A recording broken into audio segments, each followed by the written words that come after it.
প্রবাসী এসে এই দেশ শাসন করতে পারবে না। আমরা ওই ধরনের কোনো কার্ডের ওয়াদা দিচ্ছি না।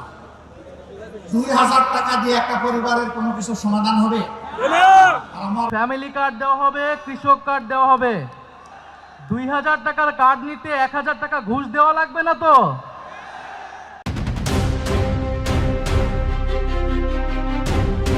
সামনের নির্বাচনকে ঘিরে দেশের রাজনীতির মাঠে এখন তুমুল উত্তেজনা। একদিকে প্রতিশ্রুতি, অন্যদিকে পাল্টা প্রতিশ্রুতি, আর মাঝখানে দাঁড়িয়ে সাধারণ মানুষ, যারা এখনও বুঝে উঠতে পারছেন না শেষ পর্যন্ত কার কথার ভরসা রাখবে তারা। সম্প্রতি তারেক রহমানের দেওয়া ফ্যামিলি কার্ড ও বেকার ভাতা সংক্রান্ত বক্তব্য ঘিরে শুরু হয়েছে নতুন বিতর্ক।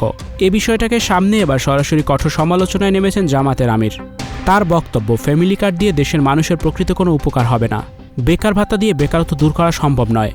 তিনি দাবি করেন, ক্ষমতায় যেতে পারলে তারা বেকারত্বই দূর করবেন, ভাতা নয় মানুষকে কাজের সুযোগ দেওয়া হবে। কর্মসংস্থান দিব, বাকিদের কি হবে? বলছেন বাকিদেরকে ভাতা দেবেন। আমরা আমাদের যুবকরা কারো কাছ থেকে বেকার ভাতা গ্রহণ করুক তা দেখতেও চাই না, শুনতেও চাই না। এতেই থেমে থাকেননি তারেক রহমানও। পাল্টা বক্তব্যে তিনি বলেন, ক্ষমতায় গেলে কেউ কেউ নাকি মানুষকে হজের টিকিট কিংবা জান্নাতের টিকিট দেওয়ার প্রতিশ্রুতি দিচ্ছে, কিন্তু বাস্তবতা হলো হজ সেই করতে পারবে যাকে আল্লাহ তাআলা কবুল করবেন। আগে থেকেই এমন প্রতিশ্রুতি দিয়ে মানুষকে বিভ্রান্ত করা হচ্ছে বলে অভিযোগ করেন তিনি। দোজখের মালিক আল্লাহ, বেহেশতের মালিক আল্লাহ, এই পৃথিবীর মালিক আল্লাহ, কাবার মালিক আল্লাহ। আরে ভাই, যেটার মালিক আল্লাহ সেটা কি অন্য কেউ দেওয়ার ক্ষমতা রাখে? রাখে না। তাহলে কি দাঁড়ালো?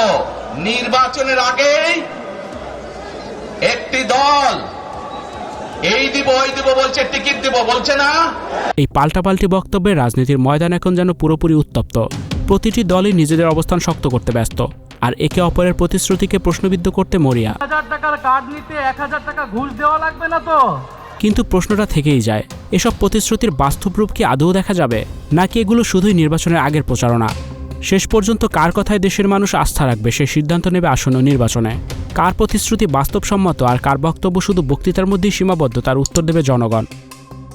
কারণ দিন শেষে ক্ষমতার আসল মালিক তো দেশের মানুষই। Icon focus 24 TV, powered by 4D Fourth Dimension। আমাদের চ্যানেলটি সাবস্ক্রাইব করে আমাদের সাথে থাকুন।